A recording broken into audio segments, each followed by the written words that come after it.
Abre comigo a tua Bíblia, por favor, você que trouxe ela. Glória a Deus. Noite de ceia do Senhor. Não quero me demorar aqui. Carta de Paulo à igreja de Corinto. 1 Coríntios, capítulo número 5.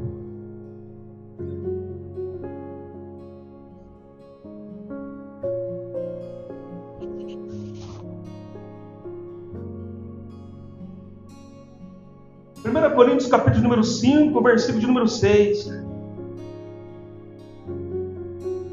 Eu peço a atenção dos irmãos, não vou me delongar, como eu disse.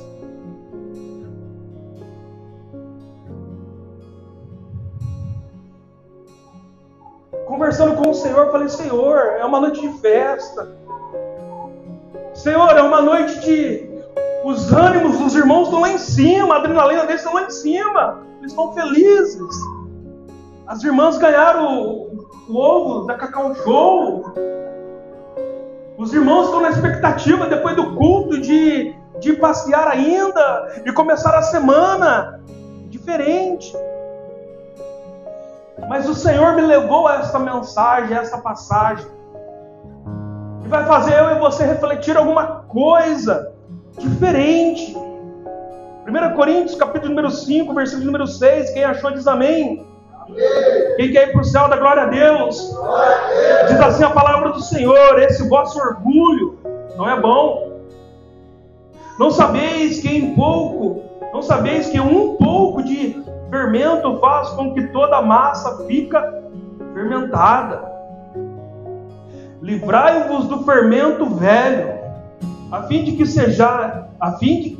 sejais massa nova e sem fermento, assim como certamente sois, porquanto Cristo, nosso Cordeiro Pascual, foi sacrificado. Por isso celebramos a festa. Não com fermento velho, nem com fermento do maligno e da corrupção, mas com os pães sem fermento, da sinceridade e da verdade. Oh, glória. Aleluia. Versículo 8 novamente. Pois celebramos a festa, não com fermento velho, nem com o fermento do maligno e da corrupção, mas com os pães sem fermento, da sinceridade e da verdade. Estende as tuas mãos para cá. Amado Deus e eterno Pai, te damos graça nesta noite, por podermos estar aqui nesta casa, nessa celebração de festa, no qual eu creio que o Senhor irá falar aos nossos corações por intermédio da tua palavra. Ó Deus, já oramos, já louvamos, já ofertamos, já choramos, agora é o momento do Senhor falar conosco.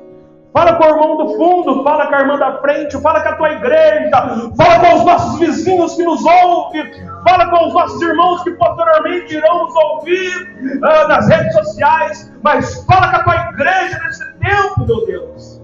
Aleluia! Glória a Deus. Muito bem, meus irmãos, vamos olhar e entender um pouquinho sobre a Páscoa. Historicamente, a primeira Páscoa aconteceu há 3.500 anos atrás, quando Yahvé, o nosso Deus, levantou Moisés e Arão, levantou ali aqueles homens na terra do Egito para livrar aquele povo da escravidão, um povo que estava há 400 anos escravo naquela terra. Eu acredito que você conhece a história. Foram nove pragas passando naquela terra. E então chega a 10ª praga. Existe uma regra para o povo hebreu sair daquela terra. Eles tinham que pegar um cordeiro sem defeito, mancha, de um ano, matar esse cordeiro, pegar o sangue dele, passar nos umbrais da porta, daquele cordeiro comer tudo, se sobrar alguma coisa, queimar no fogo.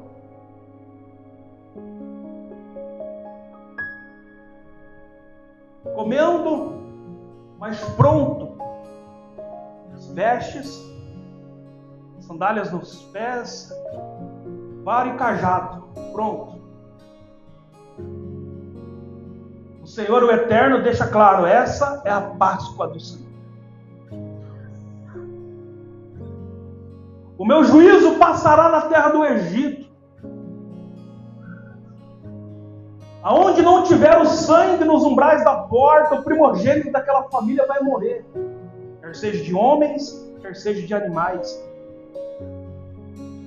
Como eu disse, eu acredito que você conhece a história. O juízo do Senhor passou naquela noite. E o povo de Deus escolhido foi liberto da escravidão do Egito. Essa é a Páscoa do Senhor. E se atentarmos para os livros escritos, vamos ver que essa Páscoa ela teria que ser celebrada todo tempo, todo ano. Para que jamais o povo escolhido de Deus viesse a esquecer o que o Senhor fez por eles. Olhamos para o Antigo Testamento e vamos ver o povo de Deus celebrando anualmente esta festa. E se atentarmos para o Antigo Testamento, vamos ver uma simbologia de tudo que o Senhor pediu para que esse povo fizesse. O cordeiro tipifica Jesus posteriormente no Novo Testamento.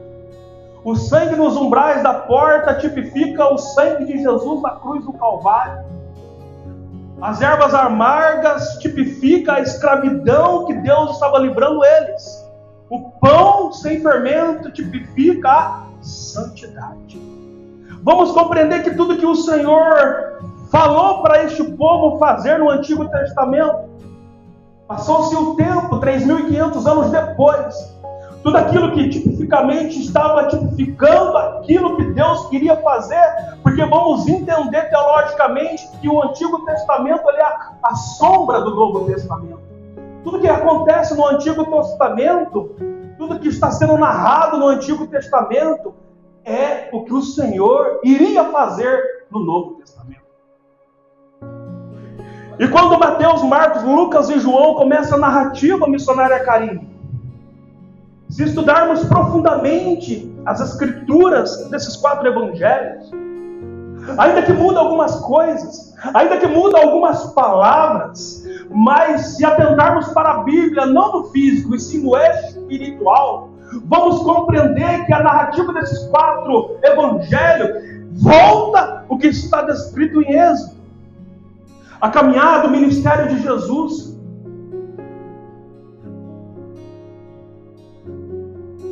Se atentarmos para Lucas, capítulo número 22, vamos ver Jesus ali, falando da Páscoa, falando da ceia.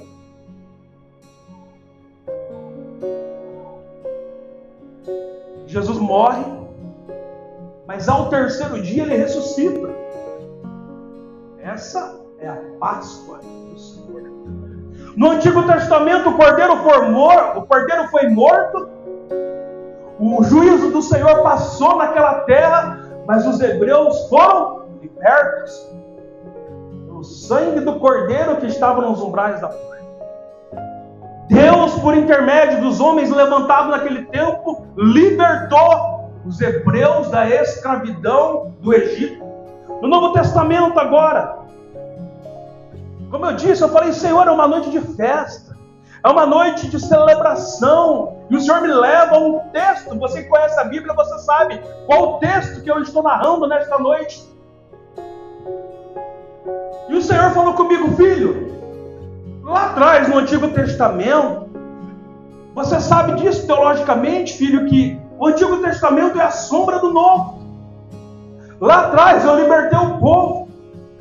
Porém, mesmo o povo sendo liberto da escravidão do Egito, eu tive que tratar com eles 40 anos no deserto para eles serem libertos do Egito. Eu falei, Senhor, mas o Senhor já tinha livrado. Sim, eu livrei eles. Porém, eles não se livrou do Egito. Eu estou entendendo, Senhor, falei para ele. Mas me explica o porquê dessa mensagem hoje, então.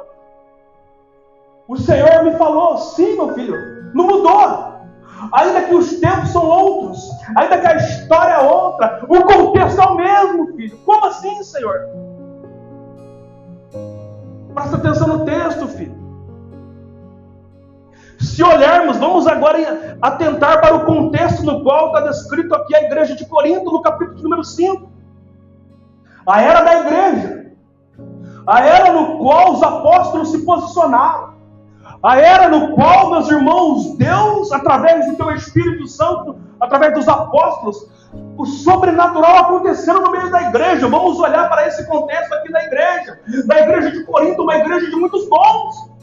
Uma igreja que muitos pastores, por conta dos dons, queriam pastorear nos dias de hoje. Uma igreja que tinha revelação, interpretação, todos os dons espirituais distribuídos diante da igreja.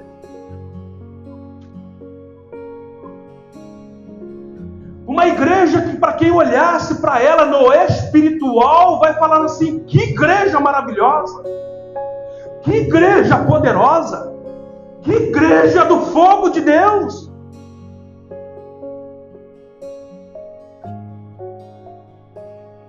Mas só que Paulo vai tratar com esta igreja através do capítulo de número 5. Porque ainda que esta igreja está cheia de dons, ainda que esta igreja está cumprindo o rito do qual foi ordenado pelo próprio Espírito Santo, esta igreja ela está falha em algumas áreas. Falei, Senhor, mas é noite de festa. É festa. É celebração.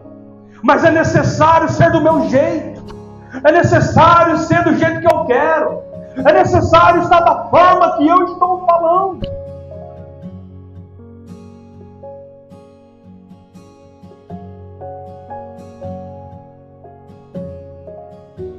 O tema desta noite é Cristo, nossa Páscoa.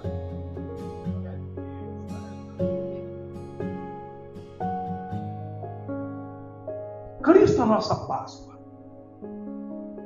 Ainda que existem algumas coisas, cultura, modo de agir, modo de falar, modo de se vestir. Mas tem algo, meus irmãos, e foi por isso que Jesus morreu naquela cruz. Tem algo que os homens e as mulheres de Deus precisam tirar de vossas vidas. E era isso que Paulo estava tratando com a igreja de Corinto nesse contexto. E você vai atentar para o versículo, esse capítulo todo. Se não me falha a memória, o versículo de número...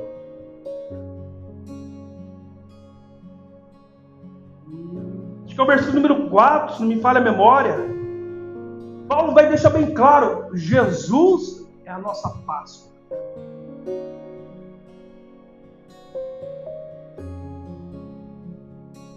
Quer seja no Antigo Testamento, ou quer seja no Novo Testamento,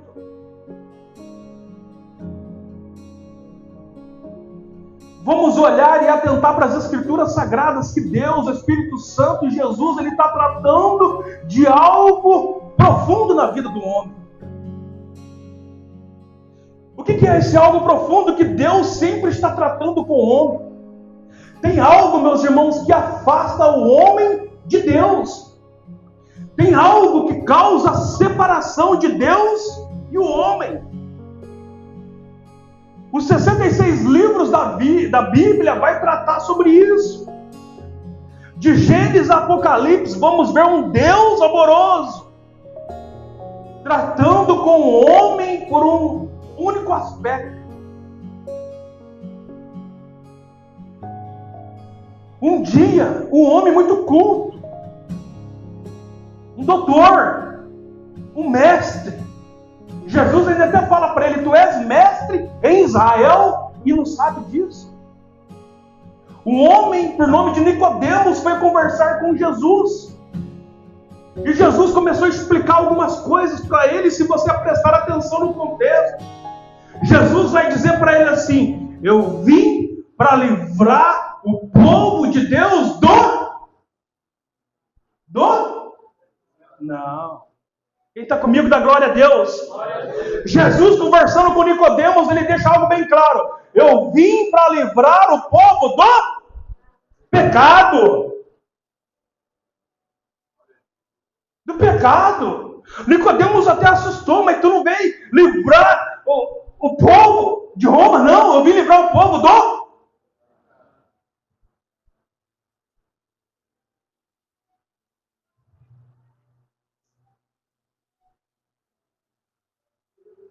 Eu questionei Deus hoje.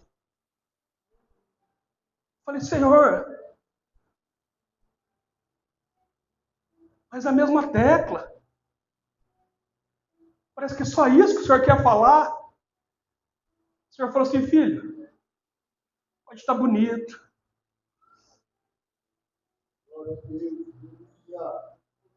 A igreja pode estar maravilhosa. Pode ter bombom da Cacau Show, ovo de Páscoa. Pode ter presente. Pode estar tudo lindo. Filho, se tiver pecado, não dá. Não tem como eu habitar. Não tem como eu interagir.